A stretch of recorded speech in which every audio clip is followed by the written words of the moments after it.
Good afternoon and welcome back to the Bitter Knitters podcast. It is Sunday, January 20th, 2019. We are the TV Attack edition. I forgot that. My name is Jacqualine and Justin is here. Hey, how's it going? It's going okay. Good, I wanted to come in with like a welcome, like I'm John Oliver, but I don't think I'm cool enough to Can you beat your hands on your desk? Yes. I still don't know when he's coming back. He posted something yesterday on his Facebook page. I think like February 2nd or 9th or something like that. Oh, okay. Oh, that's not too bad. 2 weeks, whatever it was like 2 weeks. Okay, so probably the 3rd then. Yeah. Because I think the 3rd's a Sunday. Yeah. Oh, good. Because we got Bill Maher back. That was a weird episode this week. Yeah. Well, because that horrible, like, slobbery sounding Barney Frank is on. I always feel like his jaw's going to fall off. Yeah. It's like he's click. He's like the Grudge. Click, click, click. Yeah. And he just always sounds like he's like, I'm Barney Frank, and here's what I'm saying. Click, click, click. I should have done the Bird Box challenge watching this week's episode. Oh, God. Or then I would also scary. I would also need a Quiet Place challenge so I don't see or hear. That would have been good. I guess they call it the Helen Keller. Oh, I'm so sorry. And then, of course, when he's like, Ann Coulter will be on next week. And nobody was having any of that. You know what? He always owns her, though. Like, you know? Yeah. Like he always puts. I always feel like they have hate sex afterwards, too. I bet you they have. But I would also think that anyone who has sex with like Ann Coulter would probably shrivel up and die. Well, look at Bill. That's true.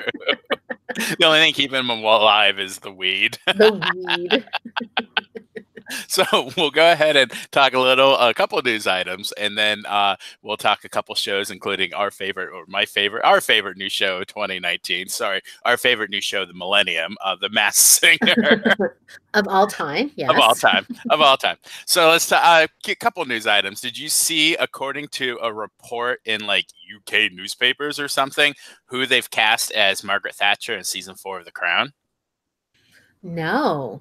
Even though season 3 hasn't even premiered yet. Yeah, it hasn't. Apparently, they're already casting like season 4. So this is just according to this UK newspaper. But apparently, they're casting. You just saw her recently on a couple episodes of a show you watched, Gillian Anderson as Margaret Thatcher. What? Yeah, that's what they're reporting. Whether it's true or not, I don't know. I just thought it was kind of baffling. I mean, unless she's getting like all kinds of aged prosthetics, like she's a decent enough actress, but Margaret Thatcher is a very plain woman, and Gillian Anderson is attractive still.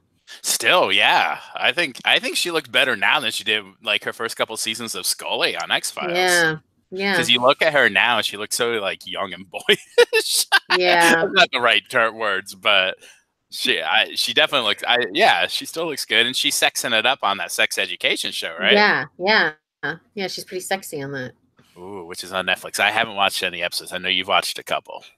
Yeah. So maybe I'll have to get around to that. But yeah, so that'll be interesting. Speaking of Netflix, it's really interesting to see what happened with that TV show we talked about once called You. The one where Penn Badgley played the weird, creepy stalker. It was on Lifetime, and nobody even like batted an eye at it. Apparently, it had like 1 million people watching it, and then all of a sudden, it goes on Netflix after. I think it was going to go on Netflix anyway. But what happened is Lifetime, even though they renewed it, they let it go. So Netflix picked up season 2 also, and then they're showing season 1, and all of a sudden they're like, oh yeah, by the way, 40 million people have watched an episode of You. Like, what? That's crazy. And everybody's talking about it. You see it all over BuzzFeed and all these articles.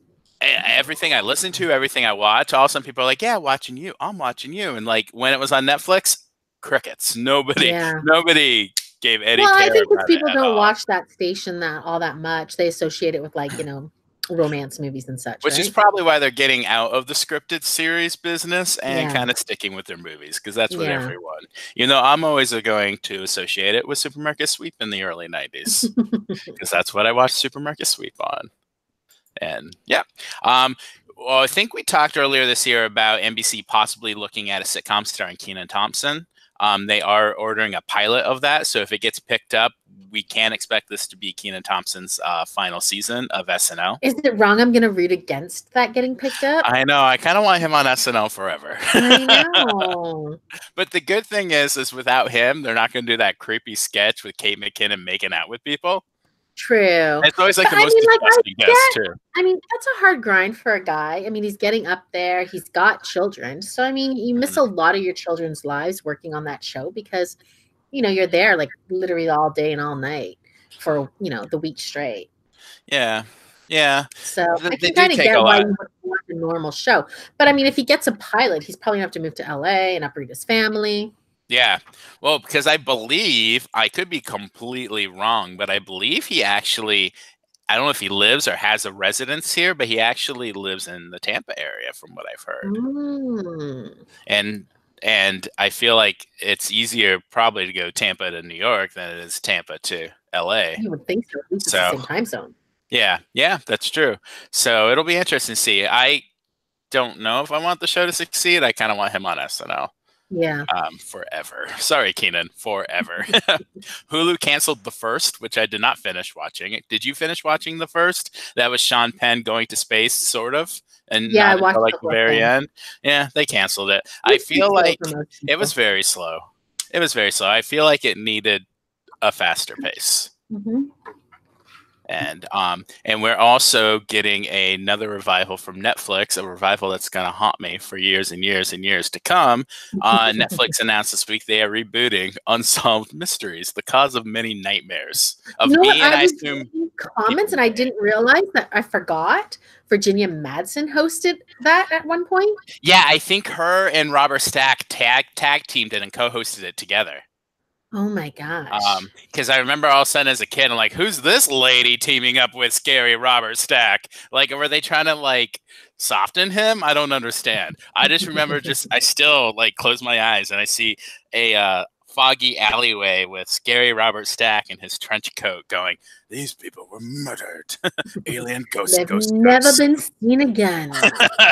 By aliens. If you have any information, you can call this phone number.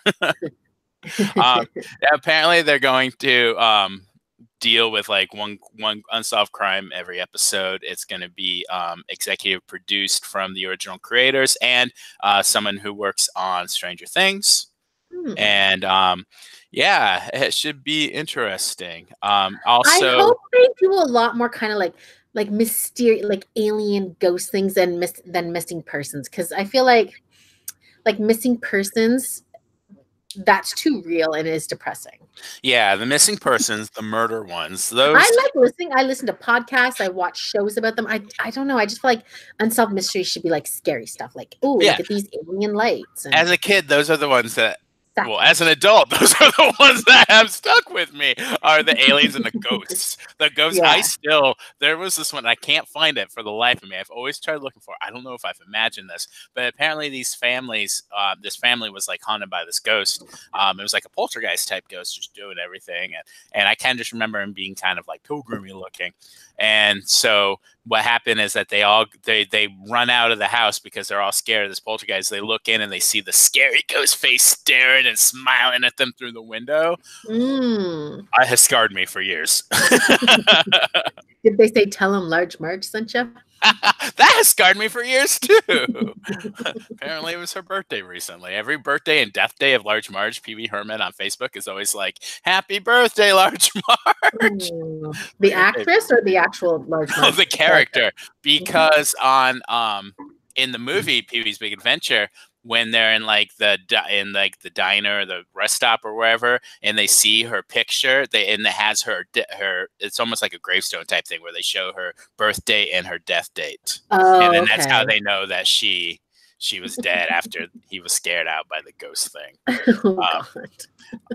I'm very impressionable and I scare very easily. I just hope this is better than the Dennis Farina version of Unsolved Mysteries, because I do not like him. So who do you think they should get to host? Do you think we bring in Virginia Madsen again? No. Trying to think of somebody who's kind of like, Oh. Spooky and mysterious. You know who it's going to be since it's from a Stranger Things producer? It's going to be the guy that plays Hopper. Oh, I could see that. Yeah. But yeah. I don't really want him to do it. No, but better him than Millie Bobby Brown. Whoa. Or Dustin. Oh, God. I could see them just having the kids on hosting. No. I don't know. I think we need like a throwback from like an old 80s show, or an actor from the 80s that's not on like, Fuller House, like not an Uncle Jesse or a Bob, but like somebody that we haven't seen for a while. Jim J. Bullock, somebody like that.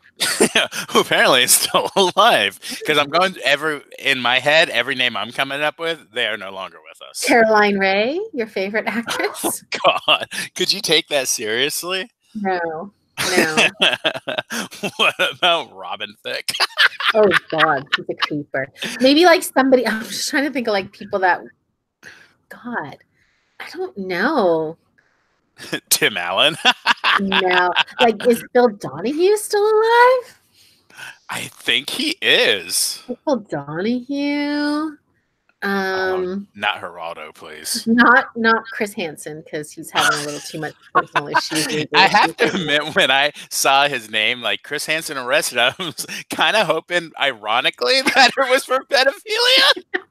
That's so mean. It wasn't. It was like bad checks. Bouncing checks. He was bouncing like thousands and thousands and thousands of dollars of checks because I don't think the dude's worked in years. But when I first saw the headline, I was like, what could he be arrested for? Yeah, I don't know. It would have just been so ironic. Like somebody stupid like Snooki. Like, don't get like some reality person. Like, no, I kind of. You know who was really good on Beyond Belief Fact or Fiction? You can get Jonathan Frakes. Oh yeah, he was always good. Yeah, such a weird name to bring up, but Jonathan Frakes. Yeah, I think there's some good names out there that would work. That could do it. Dennis Franz, is he still alive? No. Yes. No. No. I don't know. I'm just naming these names now. But yeah, it'll be interesting to see he is still alive. He's 74. I think I'm prematurely like offing these people. Yeah. Well, you don't know anymore. Like, there's so many people. So yeah, that's I don't know a date for that, but I would assume probably by either the end of this year or the beginning of next year. I got it. Unsolved Mysteries, hosted by Nicole Mayer. Oh my God! I would watch. Let's see what these aliens are doing now. Let's alien walk over there, Jacques. Oh my God! And Jacques just in the alleyway going like, yeah. Or that crazy old lady that steals everything. Yes, she can play the alien. She's the alien in the reenactment. Now, will they do the Oh, you have to have the reenactments. It's not Unsolved Mysteries. Yeah. I think as a kid, I did not understand that those were reenactments. Oh, that's why they were scary. Yeah. They'll still be scary as like a 40-something adult when I watch it when it premieres. You know who they should not get? Because I used to always watch this show. And she was a terrible host. Oh God, now what's her name? Linda Blair. Remember she hosted like World's Scariest Places or whatever it was? Oh yeah, I forgot that she hosted that. Yeah. Wasn't there like Fear Tactics or something hosted by Tracy Morgan? Get Tracy Morgan to Oh my God. Scare Tactics. Yeah, and did Shannon Doherty host that Shannon Doherty did that at one point too. Yeah. Oh my God, Tracy Morgan. And now here's a murder. I could watch it. That would be good. But in our luck, it'll be Millie Bobby Brown. Yeah. It'll be, oh no, it's going to be Peter Kavinsky. Netflix is like, yeah, we got to continue the Peter Kavinsky hype. Yes, that's who it's going to be. That makes actually sense for them. Have you watched Laura Jean's new show? I keep meaning to, and I haven't yet. It's based on a graphic novel. It's on Sci-Fi, and it's called Deadly Class. That's it. I've seen commercials. I didn't realize that was Laura Jean in it. Yeah, she's one of the main characters in it, and I didn't realize that she was Jubilee in one of the X-Men movies. Oh, was she? I think X-Men Apocalypse. Oh. Yeah. Oh, good for her. But yeah, I've heard mixed things about the show, but I'll have to give it a shot. It sounds like it might be enjoyable. Okay. But yeah. One other news items, which I think we'll probably talk about for a few minutes, is tomorrow is the premiere of season 2 of Celebrity Big Brother. Yay! And we do have the official cast list. And I think it's an okay list. Yeah, I think it's a good mix. Once again, I think they kind of did what they did with the first season, and you actually have a fairly older cast, and I like that. You don't have all these teeny bopper celebrities. I think the youngest celebrity is 30. 2 of them are 34. Yeah. I mean, here's the thing. This goes to Survivor too, is you've got the people that love Survivor and are going to watch it every year. Mm-hmm. Most people that are like, you know, the coveted 18 to 25, whatever that is, if they're not already watching, they're not going to just start watching it because they have hot actresses or hot men on it, right? So just have a good cast with like some quirky people, and the fans will watch, and you'll draw in some new people. And we saw that this year with Davids versus Goliath, is that you didn't have your typical actor cast, and you had people like Christian and Davey, and they were just normal people, and it completely clicked with the audience. Well, even the heroes, like even on the Goliaths, you had, I can't remember her name, I already forgot it, but the lady Natalie. that was the doctor. The lady that was the doctor. Yeah, and Natalie. Oh, yeah. Right? Yeah, like, I mean, Allison. like normal looking people. I mean, there was like some attractive looking guys and women, but they weren't like, oh my God, that's unachievable in real life. Well, no, one guy's a cop. Of course he looks like that, right?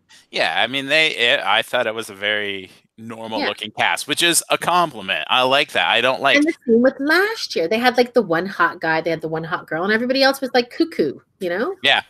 Yeah. And I hate how like Big Brother is like, yeah, we have to cast the pretty people every year. No, they're not that interesting. They're not. And if they don't know how the game is played, that's even worse because they're so stupid and they make so many stupid mistakes and then they're out the first 2 weeks. Yeah. We even saw that with Celebrity last year with Meta World Peace. Had no idea. He was at least entertaining. Yes. And I bet that there are, even though it kind of became a joke, just seeing how clueless he really was, and it was kind of funny. Yeah. But I bet there's some fans amongst this group of celebrities. I think so. So we've got Tom Green. Yes. Who's known from the greatest movie of all time, Freddy Got Fingered. No, that movie was awful. He's also known from the greatest band ever. They had a song in Canada. I can't remember what their name of the band was. If Scott was here, we'd know. But their song was called Check the OR. And they were like gangsters walking around, like these nerdy white guys walking around one of the worst ghettos of Toronto. Really? And dancing and rapping. Yeah. I did not know that. Organized Rhyme? That's it. Organized Rhyme. Thanks, Wiki. OR, you'll like it so far. And of course, known for the Tom Green Show on MTV, for having testicular cancer, and for being married to Drew Barrymore. Yeah, and I mean, like, this is a guy who's known as being quirky, doing crazy, outrageous stunts and pranks. So, I mean, I'm hoping he drives everybody crazy, but does not get eliminated immediately. Yeah, I have a feeling that if he plays it wrong, if he goes too fast, I can see him being one of the first couple out. He needs to get into a really good alliance and then drive the other people crazy. Yeah, that's not a bad. So he has at least a group of people that will have his back. Mm-hmm. Oh, that's a good idea. I wonder who he could align with. Oh, let's see who else. We have Tamar Braxton, who I'm not very familiar with. I don't watch any of the Braxton reality shows. And she was a co-host on that The Real for a while too, which I did not watch. And I assume she's a Braxton sister, like Tony Braxton. Yeah, she's Tony Braxton's sister. Yeah, I don't know much about her. Then we have Ryan Lochte, who is an Olympic medalist and a swimmer. And how hilarious would it be if all of a sudden we find out that he's just this like evil genius mastermind just playing a character? I would be really impressed, and I would be happy with that, but I don't think so. I'm giving him too much credit. I think we're gonna have a guy going, "What's a veto?" Oh, I put that on my cheese all the time, or I put that on my Mac or whatever. Yes, my veto cheese. I'm hoping he brings out the dome. Yeah, I think that would be fun. Ricky Williams, former NFL running back. I don't know much about. Scott was a huge fan of his back in the day, and I remember he retired from football for a while because he had too much anxiety. talking to the media wow. and stuff. And then he got in trouble for smoking marijuana. Then he retired. He came up to Toronto and played a season in Toronto. Oh, interesting. And then he went back, and now he's retired again, I believe. Yeah, it says former here. You have Natalie Eva Marie, who is a former wrestler who I do not know anything about. I don't know anything about her. She's got purple hair in her pictures. TMZ. TMZ likes to share wrestler ladies. We had Lolo Jones, Olympic athlete, both track and bobsled. Do not know much about her either. Yeah, just know the name. We have the world's famous house guest, Kato Kaelin. Oh my gosh. I mean, really, if you're going to have a show about freeloading house guests, Kato is the way to go. You got to have what he's going to offer. Like, I mean, we don't know what he's been doing these last little while, and, you know. And he's almost 60. Yeah. I mean, I don't think he's as dumb as we expect. No. He's been surviving this long in the Hollywood scene.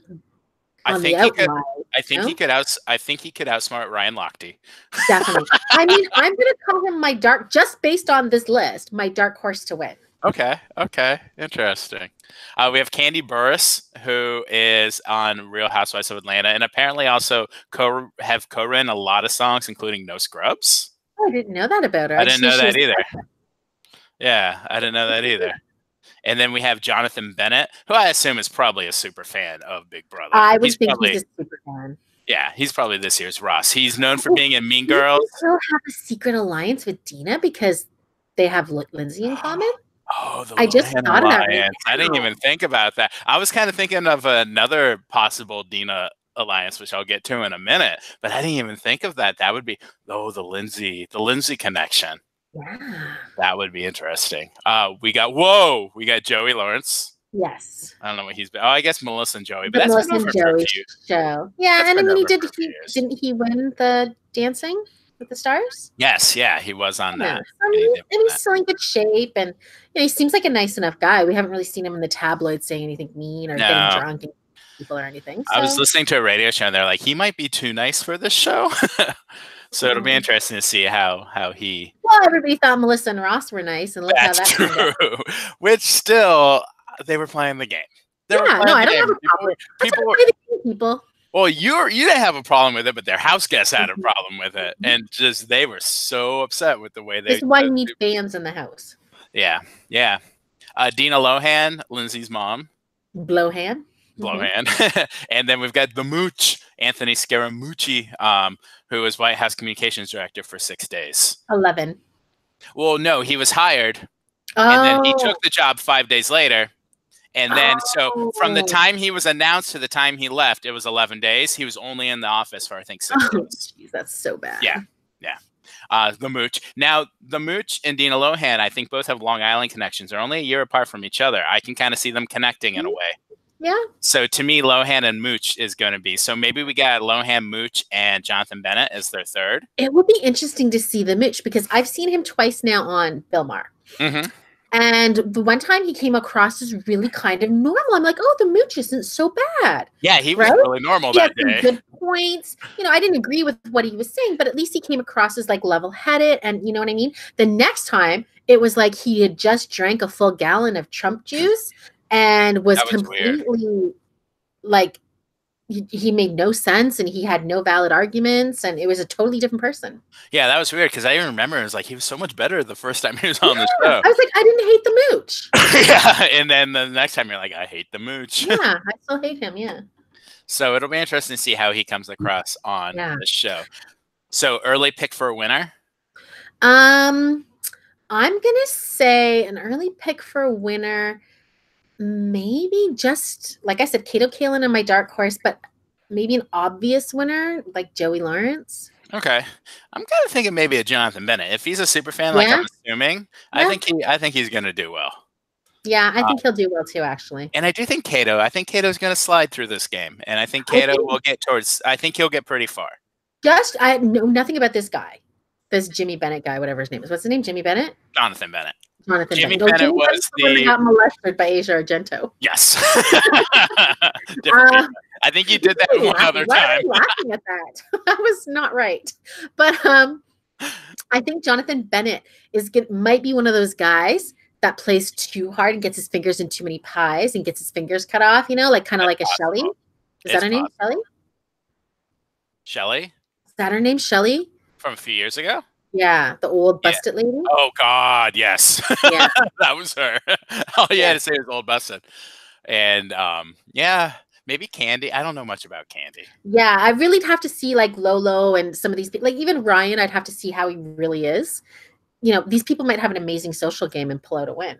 Apparently, there was a sneak preview of the feeds yesterday going Oh, on was for a there? few hours. I was on Jokers just now, seeing if there were any spoilers, and they were listing stuff happening in the feeds yesterday. But I really think that that's not by mistake when they do that.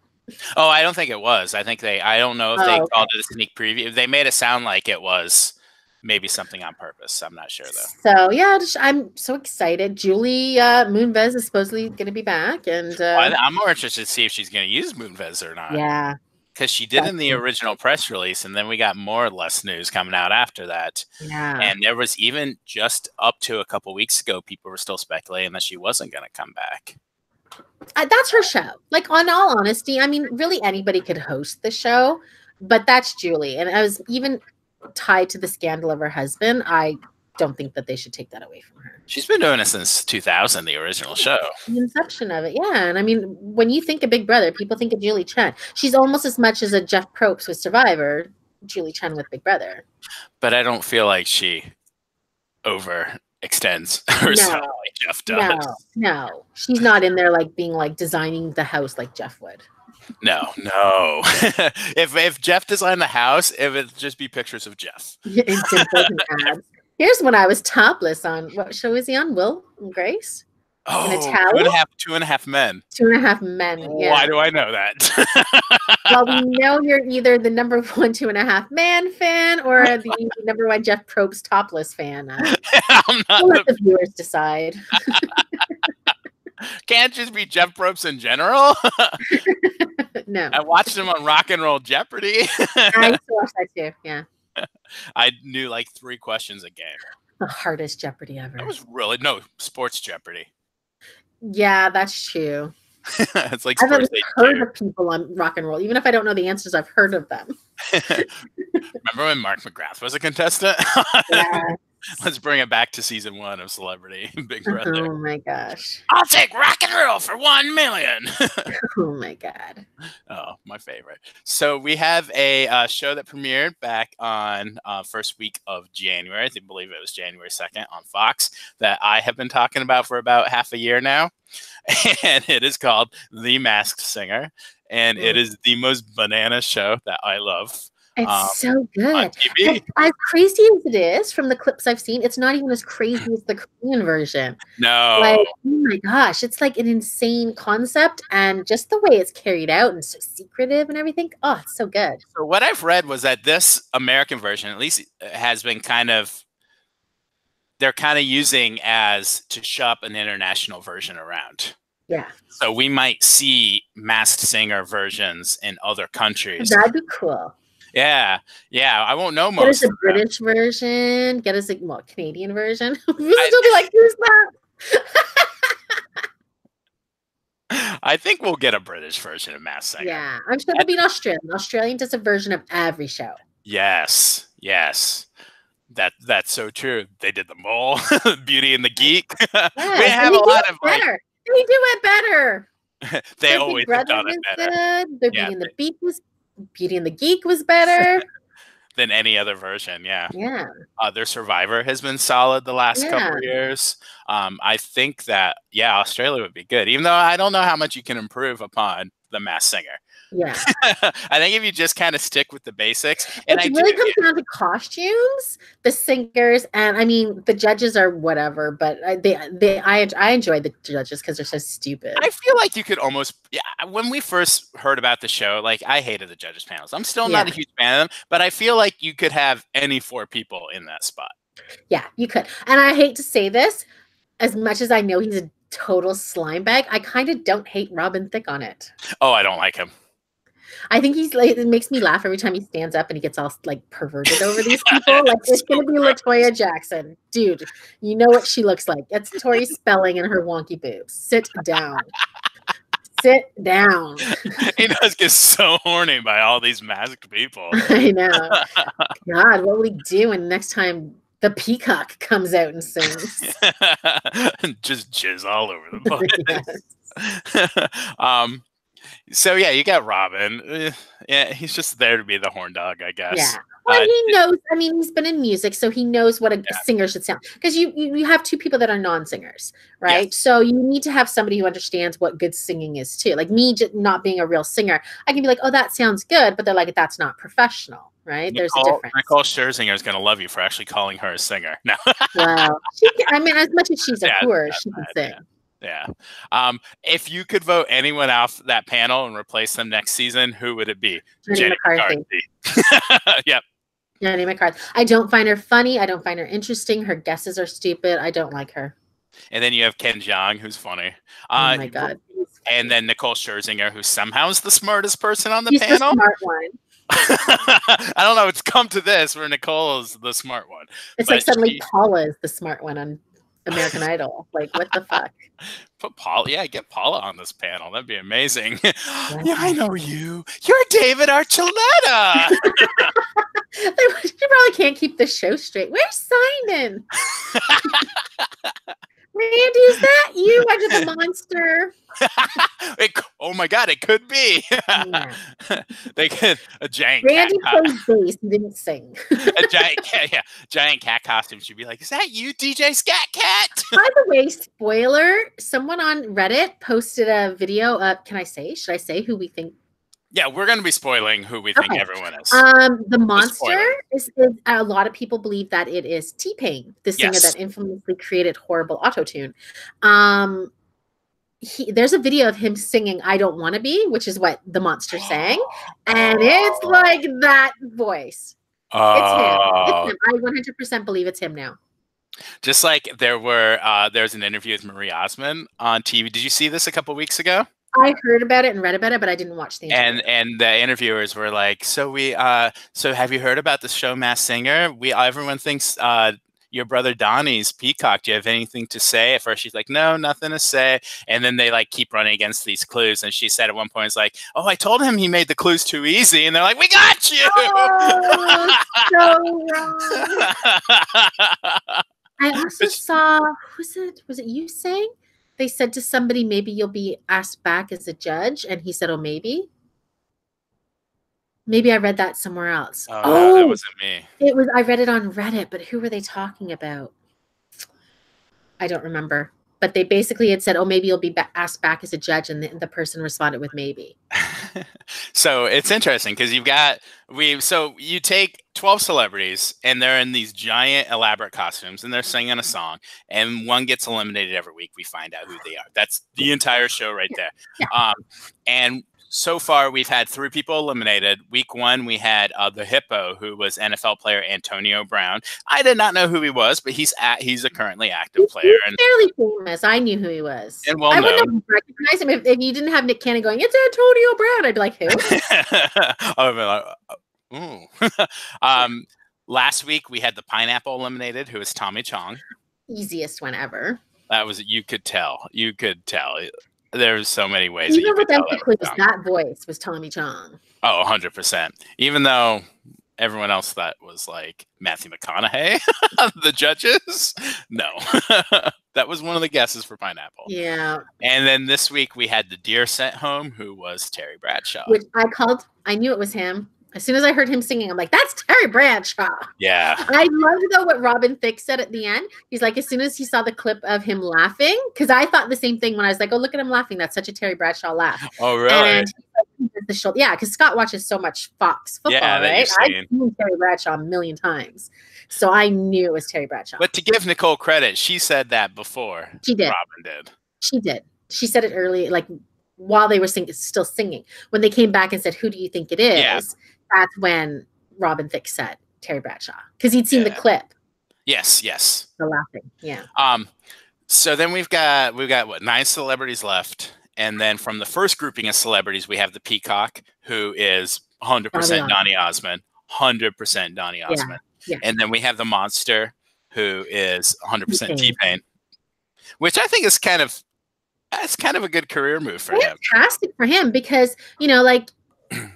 People really do correlate him with being doing terrible things to music, bringing in auto tune like that. And listen, I've seen a couple of clips of him sing. He's a fantastic singer. That's interesting. Now, will they know who he is by his face when he lifts his I monster mask? I couldn't even have told you what T-Pain looked like, because if I'd seen a T-Pain video, I would have just turned it off immediately. And how does he take off the monster? Does it come off like a trash can, or does he have to lift up the whole thing? Can. Like, you have to pull your arms out. Yeah. I don't know. I guess Nick might have to help her. Some of those dancers, or the two bodyguards, Men in Black. Oh, yeah, the Men in Black guys. Speaking of auto-tune, we also have the unicorn, who is, I think, 100% Tori Spelling. Well, that's what everybody seems to agree. I wasn't sure, but when I heard her sing Oops, I Did It Again this week, I really heard Tori's voice. So I do think it's her too. And they're trying to throw out a lot of clues, a lot of misdirect this week. Thinking maybe it's Denise Richards, I think, was the one common misdirection, because she used the word sheen. Yeah. She also used the word model, so a lot of people thought maybe she was a model. So I think it's kind of interesting is that they are off the mark with her right now. Yeah. I don't know what but maybe she was a child model or something. That's what we're going to find out. And I think somebody kind of said with Sheen, maybe because her mom cut her off, so she doesn't have the kind of money and diamonds that she used to have when her dad was alive. That's it. Yeah, but it's definitely her. She said victorious. She apparently at one point had 5 unicorn baby toys in her head, the babies in her arms, and it was she's got 5 children. Yeah, so I think it's definitely. When we get to the bad boob job, then we'll know for sure it's her. But the funny thing with Deer, though, is to me that was the most kind of fear-inducing, kind of scariest costume. That was a really scary costume. And you have Terry Bradshaw, who's kind of this he always just seems like a good old boy, easygoing, good old boy, affable man who. And then, of course, in the last group we have the Lion. Fantastic singer. Oh, she's a great singer. And the rumor. It's not even really a rumor, but 100%, she most likely is Rumor Willis. Yeah, I've been listening to a few clips, and because I've seen her on Empire, and she sings on Empire, and she's just decent, right? And I thought a lot of it was kind of auto tuning, but I've seen some other clips where she sang. And she's done some kind of, I don't know if she was on Broadway, but she was in Chicago, whether it was the touring version or, whether it was in Albuquerque, I have no clue. But she did perform in Chicago, and she does have a really strong voice, very bluesy. So I do think that is her. I think it's interesting, though, because when Lion's kind of the first exposure anybody got to the show, because they released her clip of California Dream, which we still have not seen on the show. That's got to be next time she's on. Yes, even though we've seen 4 performances based on what we've seen on the show and clips before the episode. We've seen 4 different shots of Monster performances. Yeah. So Monster is in it for, I think, the long haul. But so we still at least definitely have California Dream, which makes sense that it's later on in the season, because on that clip that they posted to YouTube, a couple of the judges were like, we've been saying this all along. She's this all along, week after week. So at that point, you knew it wasn't the first time. It wasn't the first time we heard her sing. But everyone was like, everyone said Lady Gaga. Everyone said professional singer. So I was convinced it was Leona Lewis. Lady Gaga. We thought Leona Lewis too. And somebody else had said Michelle Williams from Destiny's Child. Michelle Williams is a very good guess. Yeah. But her clues has been she comes from a pride of females, and we know that Rumor has sisters. All sisters, no brothers. All sisters. The big clue this week was she had a newspaper that said Haley, something Haley. Apparently, she lived for a while, and I guess her parents had bought some sort of ski resort. When Demi and Bruce were together, they were in Idaho, and I think it was Ken or Joel, the guest judge, had said Haley, Idaho.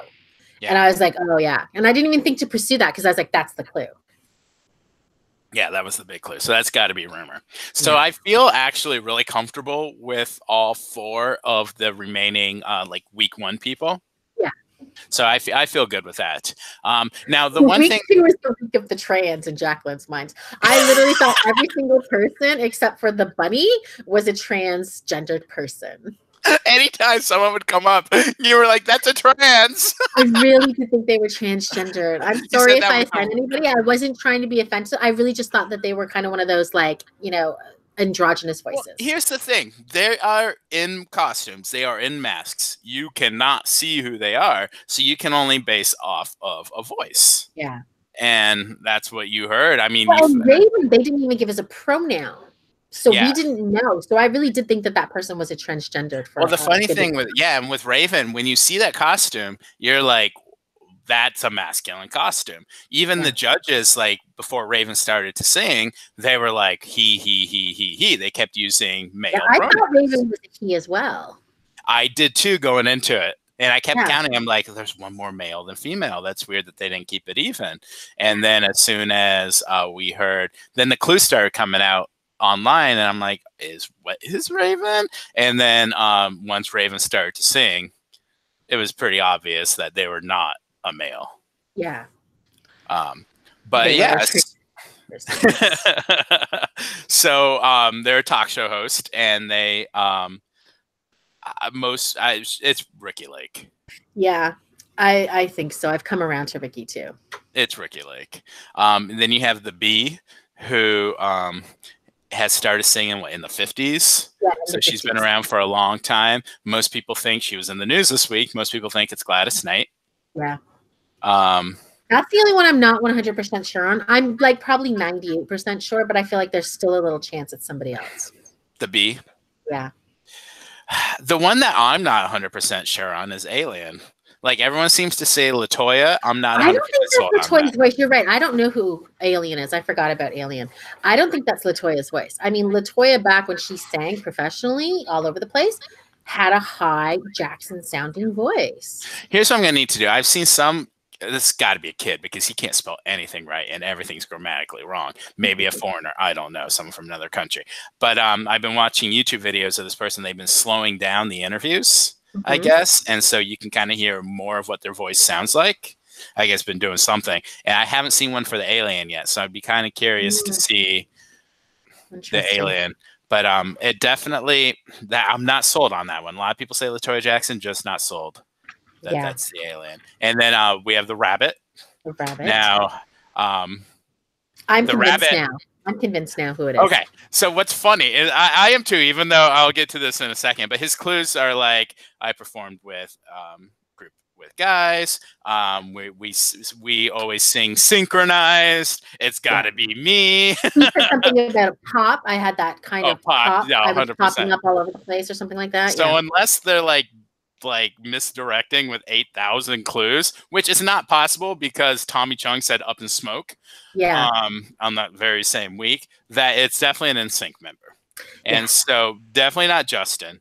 I think he's too tall for Chris. So that leaves Lance, JC, and Joey Fatone. It's not JC. JC and Justin predominantly sang all the songs. And Marley was listening to music last night. My daughter was listening to music last night, and she was listening to some NSYNC, and it's not JC's voice. No, I think JC's a little higher than the Rabbit was, right? Yeah. So Lance and Joey, and so most everyone thinks it's Joey. I saw a picture of the Rabbit from the side, and there is some considerable gut action happening. I'm wondering if they did a really good job of hiding the gut. Yeah. Last week. But here's the funny thing is I've now seen a couple interviews where Joey has specifically said he's not the Rabbit. You know who would say they're not the Rabbit? The Rabbit. The Rabbit. The Rabbit would say that. And I feel like he would be better at like hiding a secret like that. Because, he's from a generation that's a little more savvy in the media. Do you know what I mean? Yes. Than somebody like Marie Osmond, where you didn't really have to like lie about secrets like that. You just didn't talk about, boning your brother or whatever. I will say though, the Rabbit gets totally into character, and I love Rabbit. Rabbit's awesome. Rabbit is like so into it, and I love the fact that he's got a straight jacket on, referring to my favorite NSYNC song. Yes. And I was rewatching that video. I think the night of that Masked Singer episode. As he does every night before bed, yes. Every night before bed. I think there were a couple like head turns and like looks Joey gave to the camera that kind of reminded me of the Rabbit also.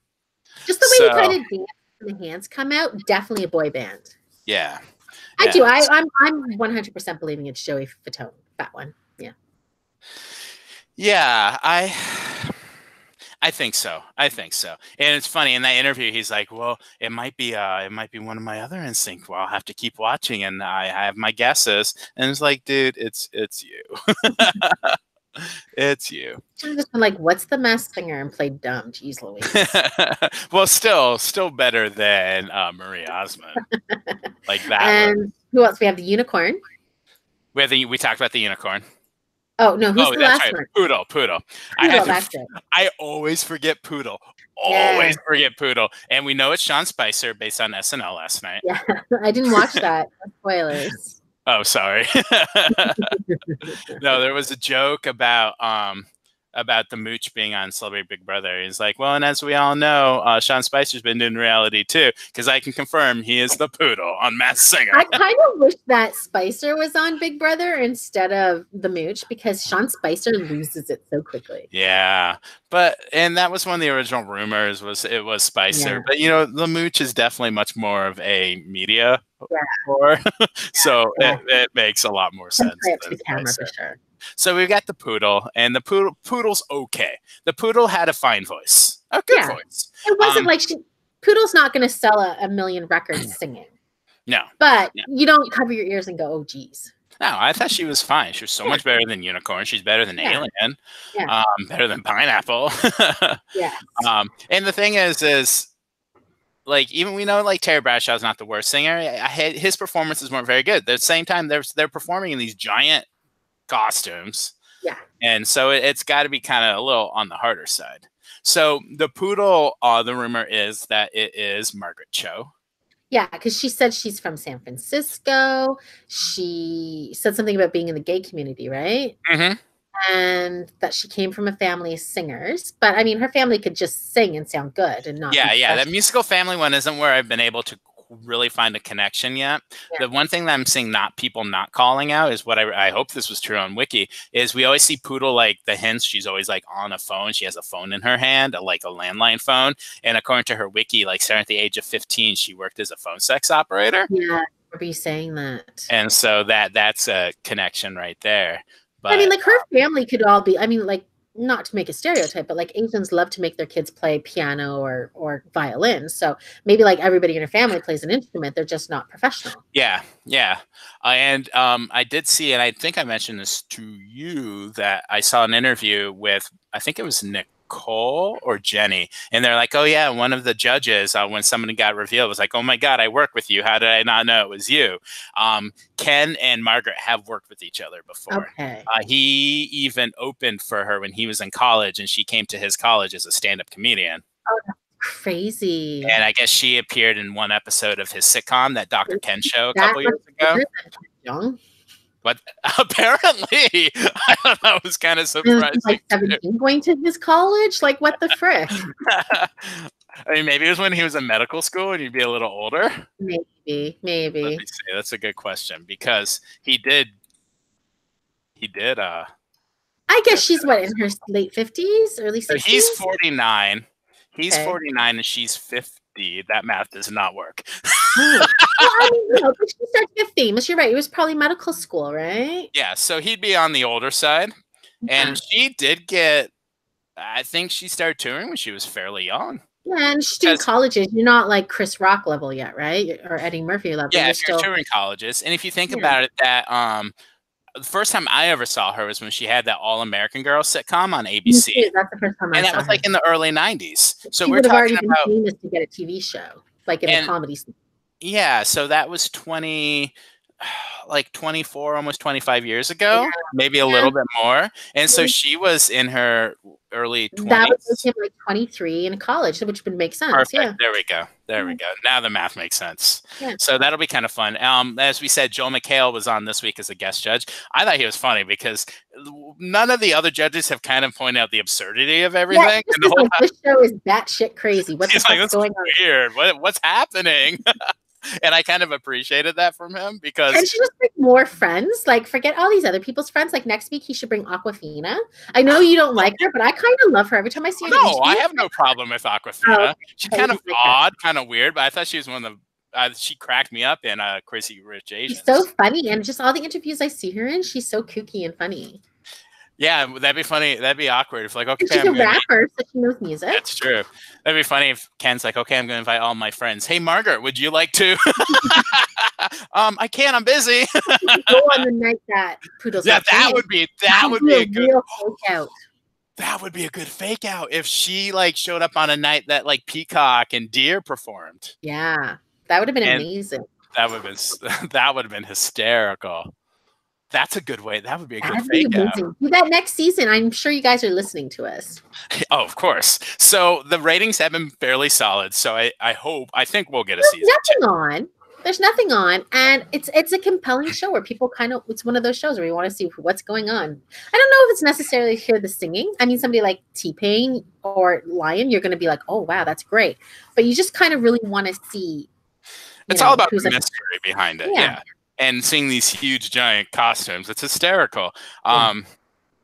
And I've seen a lot of people talk about it. I've had several people be like, "The show's right up your alley, right?" I'm like, "Yeah, I've been obsessed with it as soon as I heard about it." Yeah, no, it's so good.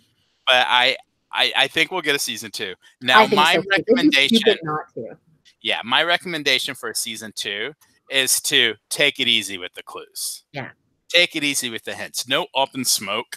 No, it's gonna be me. Because remember, these guys must be writing their own clues because, like, there's only a couple producers who know who each person is. There's not even anybody who knows who everybody is, right? Yeah. Is there anybody who knows who everybody is? I feel like maybe one of the upper producers. Yeah. Maybe. Whoever writes the check. Somebody's got to know. Signs the insurance. Like the network. Does the network not know? I don't know. Somebody has to sign the insurance papers and stuff. Yeah, so somebody has to know. But it's super secretive. So these people must be writing a lot of their own clues and ideas into the thing. I feel like Tori has done it right, at least in terms of the judges. Yeah. Well, and they stopped hearing the heights. Yeah, the first week we had the heights, and they showed all the heights, and right away at the end of the episode, we knew who everyone was because of the heights. The second episode, no heights for the second group of people. And there's still guesses all over the place for a few people. What's that? There's still a lot of guesses for the second grouping of people. Like, it's not 100%. Like, everybody was 100% sure with group one. If we knew those heights, we would know for sure if that was LaToya. We would know for sure if that was. I mean, or at least have it down to 2 or 3 people. Because I know even before this episode was a dead giveaway for Terry Bradshaw. But there were like 2 or 3 names that were floating around for Terry Bradshaw. Yeah. We would know the rabbit like without the heights. So I think they've learned from the heights, definitely, since they did not include them in episode 2, so we will not see the heights in season 2. I think we'll see harder clues next season, different heights, and maybe some costumes that kind of do hide the body a little more, like more monstery costumes.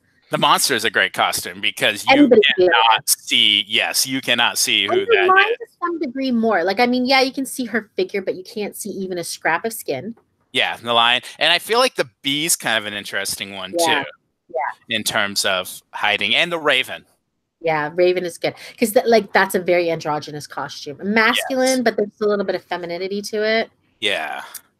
So I feel like peacock is kind of a baggier costume, so you can't really tell the body type. Yeah. But when you have like unicorn, like it's going to be a very petite. Yeah. A smaller thin female. Yeah. But I love the show. I love the show. So we'll get this next week. We'll get the second group again performing. My guess is the weakest singer out of this group is Alien. So my guess is Alien is going home. It could be Poodle. I hope it's Alien because I want to see who it is. I want to see who Alien is. And then I don't know if they're going to merge yet or if they're going to only have 4 people perform. I kind of hope they merge. But if they only have those first 4 perform the following week, 100% Unicorn's going home. Yeah. The thing is like, I kind of found, this is going to be so mean to say, with the one less person, I felt like their songs were too long. I was like, let's move it on. I would prefer if they merge. They can fit in 8 performances. Yeah, they don't have to have so much long snipping of, the judges guessing. And the clues can be a lot shorter too. Yeah, and we don't need to see so many audience reactions. When I get a chance later, I'll have to look that up to see if I can see like the synopses for a couple episodes from now, because I would prefer 8 than 4, because you're right. Once you get to that point, like there's so much. It's too long. Yeah, Way too long. And then, but even if they do merge at 8, I think, and if Alien goes home this week, I do think Unicorn is still the weakest singer. Yeah. Yeah. Unicorn is the weakest singer. So at this point, who's going to win? I think it's going to come down to Lion and Monster. I think Monster's got a good chance. I think B's got a good chance. Well, I mean, if that's Gladys Knight. Yes. Top 3, something's wrong. I think that they've been pimping Lion so hard that I don't think she wins. She may not. Yeah, I mean, one-off night or something. But I mean, if it came down to her going head-to-head against T-Pain, who are you going to vote for? I'd probably vote for T-Pain. It's a tough call. That's a tough call. Depends on the song, I guess, too. Which is ridiculous when the audience voted for Unicorn over T-Pain that first week. Yeah. That was ridiculous. And even he was like, yeah, I was like, I did not take that well. Or as his voice said, I did not take that well. Yeah. But yeah, it'll be interesting. If I called the Final Four right now, it would be, and this would be after they merge, obviously, it would be Peacock, B, Lion, T-Pain, Monster. That's who I think the Final Four will be. If they merge it and do a traditional merge, that's who I think the Final Four will be. Because those are the 4 strongest singers. Yeah. Yeah, I definitely think so too. It'll be interesting to see, which kind of stinks for those who aren't professional singers to go against people who make their life singing. Yeah. Not that Rumor makes her life singing. The other 3 do, though. Yeah. But Joey Fatwin's a singer. And, that's true. I forgot. Oh, Rabbit could sneak in there, too. Yeah, but I don't think he's good enough. That's why he wasn't the Justin of the JC. So, but I will say, I definitely think he was one of the more entertaining ones. We've only seen that group perform once. And that's, I think, one of the reasons people love Monster, too, is because even though you really can't see anything but hands and feet, people are really drawn to him, and his performances are very charismatic. They're really good. It's really good. He gets a lot of cheers. So funny to see that kind of voice, though, coming out of this fuzzy looking Monsters Inc. looking thing, which is hilarious, which is kind of why I love the show. Is it's so funny. It's like this bee is singing like a Motown diva. Mm-hmm. Which is great. And it's hilarious because we've been seeing these costumes for weeks, and now hearing the voices and hearing them perform and knowing who's under them, it's so much fun. Now, I'm kind of hoping, I haven't heard of anything, and this is probably just me, I'm kind of hoping that they filmed a second season in the fall, but I know that did not happen. Yeah. Because it'd be kind of fun to see them film one before it premieres, before people know what it is. Yeah. Now, when we get a season 2, I'm not saying if, when we get a season 2, do you think the level of celebrity will stay the same? Do you think it'll increase a bit, or do you think it's going to decrease? I think it'll stay the same, but you might get one person who's a little bit, maybe a B-list instead of a C-list get in there. Yeah. So what do you think about this level of celebrity we have? I feel like people have overshot what kind of celebrities they expect on this show. You're not going to get a Lady Gaga, but I mean, I think it's fine. You know what? Donny Osmond is a household name. Yeah. Do you know what I mean? Terry Bradshaw is a household name. If people know who you are based on the way you laugh and move your shoulders when you laugh, you're a household name. Yeah, I mean, these people are all famous people. The least famous would be Antonio Brown. Yeah. And I mean, but he's a current NFL player. That's not schmaltz off the ground. We're not talking about 100%. It's not even packed with Braxtons or housewives. Mm-hmm. Do you know what I mean? Sorry, real brother. No, but I mean, you've got real, and a lot of them are household names. Even if it's LaToya Jackson, people know who LaToya Jackson is. People, of course, everybody knows who Gladys Knight is. These are real celebrities. So, I mean, maybe Rumor Willis would be one of the lower down. People don't know who she is. Yeah, I think if she reveals her face, people will be like, who? And they're like, oh, a Willis. A lot of stuff. And I mean, she's been working for a long time. And was she the one was she the one in House Bunny? Yes. I liked House Bunny. Except the one part I did not like about House Bunny, Catherine McPhee. He was okay in that. No. Before we go, we need to talk quickly about The Passage. Yeah, so The Passage premiered this week on Fox. Mark Paul Gosselaar, I think it's their apology for being sorry we canceled that baseball show you were in. It's based on a novel, and we see they don't want to call them vampires, but they're pretty much vampires. We see at the beginning that they kind of find this guy hidden who's almost like a vampire. He bites one of the expedition guys, and we see one of the doctors. We see years later that he's still they thought he was dead, and he came back, and his friend, the other doctor, was Desmond from Lost, and they're like, I thought you were dead. He's like, no, I'm good. And then all of a sudden his teeth fall out. That was creepy. Yes, yeah. Like the way he came in the hospital like that, we thought you were dead, was creepy as shit. Yeah, and then when he's standing up staring at Desmond, you're like, something's not up and up so here. What they've done is, through the years, while this project has been going on, they go into jails and they find people on death row, and they say, instead of dying in the electric chair or the gas chamber or whatever, we're gonna put this experiment on you, and you have a chance to possibly live a very long life. And so these people agree to it. So you have like the worst of the worst in this project. Like the thing to give immortality, strength, and a vicious bloodlust to, let's get death row inmates. How long until these people get loose? Oh, 2 episodes. Okay.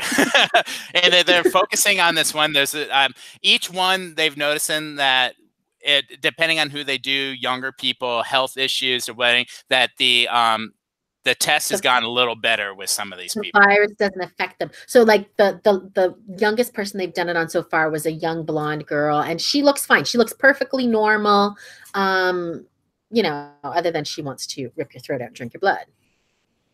Yeah. So what is the reasoning for why are they testing? What are they trying to do? I didn't quite get that. They were saying that they think that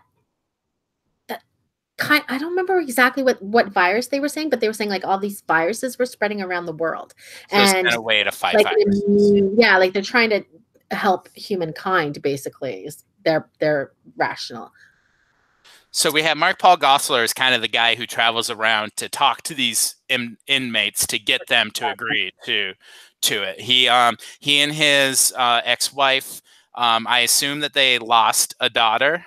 Yeah, their daughter died. They lost a daughter, and they're no longer together. And she's some other guy asked her to marry her. But so it's his job to travel around, and he gets these people. But it sounds like he doesn't quite know what exactly they're doing. They don't know what the experiment is.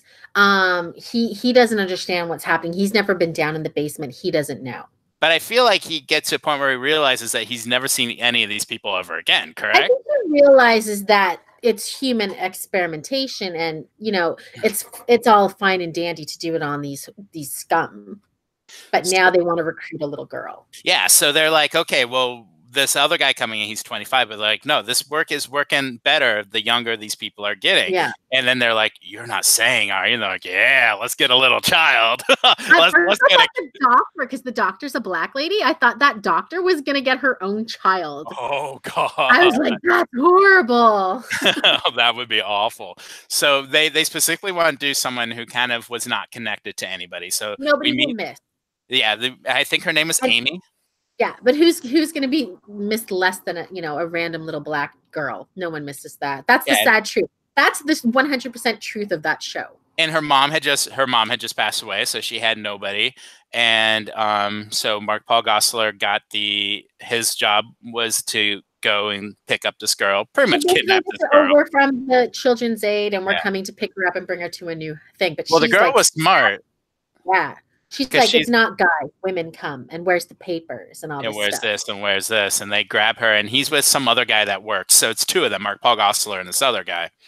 And you can tell as it goes on a little bit, the girl's warming up to Mark Paul Gosselaar. He's warming up to her.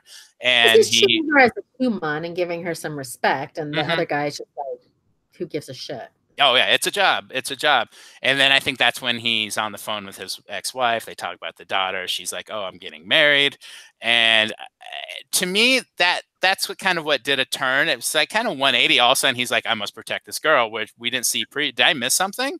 Or was it that, or was that conversation kind of what sent him No, he over? just saw her, he took her to the fair and he taught her how to shoot at the gun. And it was just, I just think he saw her as a human and not as a dirtbag. And he thought she deserved more than that. Yeah. Even though he doesn't know for sure what exactly he's sending these people to, he knows enough that it's most likely going to harm her, I would assume. And he knows it's dangerous because when he turns himself in and then people show up at the jail, he's like, we got to get out of here. Yeah. So telling the cops, we're going to kill you. And, so he pretty much, he takes the girl and they keep running. She trusts him now. And they're kind of on the run from this organization. And they get of course, they twist it around to be like, oh, he kidnapped this girl and this organization. And so the organization, yeah. Exactly. And I like the scene when he calls his ex-wife, and his ex-wife was with one of the worker people looking for him. And she had we've seen that before, but I like when they were trying to cover for him. And be like, the guy that she was talking to, he works with the shady company. He was in the military with Mark Paul Gosselaar. Yeah, they had known each other for a long time. And then what I didn't like at the end, though, he's like, I think it's just better if we just turn ourselves in and get your face on the news, which makes sense. But he's got to realize that the shady company didn't really know where he was before then, but now they know exactly where he is. Yeah. And so then it ends with the two of them being on the run. And I like the narration that the little girl, the 10-year-old girl gave. I thought it was good. You know what my favorite part of that whole show was? And this is what I thought is the little details that I like. So when they're down in the laboratory, they're talking about how each not vampire, has their own quirk. So one guy paces, another one just stares. And they made a comment how the young blonde one is always staring at the head military guy. And he's like, no, she doesn't. And they're like, yeah, she does. And then they're in a scene where they're in a completely different room, different floor. And she's staring at the camera where it's behind him. Oh. And I was like, that's freaking weird. I caught that shit. I'm like, she knows where he is. Yeah. And he's got kind of a weird thing going on with her, like just staring like at whatever. And then I guess he's having an affair with the black doctor lady. Yeah. And he looks over at her and imagines sees the blonde lady right there next to him, which is kind of a weird scene. But yeah, it'll be interesting to see where they go with this. I really enjoyed it. I got really excited. Like by the end of it, I was like, I want another episode. I hope they can keep it up. Yes. And then we've seen that before, though, where these dramas, start so strong and then they peter off pretty quickly. Yeah. I just hope they don't turn it into like the Alcatraz with the zombies, where everybody gets out. That's them hunting down each individual person. Because you know that these people not vampires, whatever we want to call them, that eventually they're going to get out, whether they're to hunt them down or they get out accidentally. And then they show the kind of mind control that they have, because the first doctor guy that got bit. Oh, that's right. Sending dreams or thoughts to one of the new criminals coming in. And it was kind of a little bit creepy. That was a creepy scene. But yeah, it was a lot of creep in this. Yeah, I was definitely interested by the first episode. So hopefully, and the chemistry between her and Mark Paul Gosselaar, you can see such a little uncle daddy relationship. Yeah. Not creepy at all. It's nice. Oh, that's that was the least creepiest part about the show. I did like that between them. I thought they had a good and I knew when he said, I'll be right back, sweetheart, and he went to follow his partner into the bathroom, I'm like, you done, buddy, you're done. That was cool. I liked it. So we'll see where it goes from there. Hopefully it'll keep up the level of episode 1. But yeah, it was enjoyable, and that was The Passage on Fox. Yes. And I guess we'll end it. We went over. So that's all right. We had to talk about The Passage. I wanted to talk about it because it was the best show besides The Masked Singer that I watched so far this year. And our other shows came back. We had The Resident come back. We had. So I'm just trying to get to the window to shut the show down, and it's Good Doctor came back. Good Doctor came back, so I'm trying to waste some time. Dr. Evil Curly Hair left on The Resident. So yeah.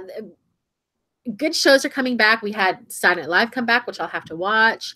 And Crazy Ex-Girlfriend's been back for 2 weeks now. Yeah, it was a good couple episodes. So we have our shows back. More shows will be starting, I'm sure. And I guess probably, unless we have plans next week, we'll be back next Sunday with our TV Attack edition. Yeah. So thanks for listening. I'll be back tomorrow with Ryan and Arthur at 6:30. And have a good week. Bye. Have a good one. Bye.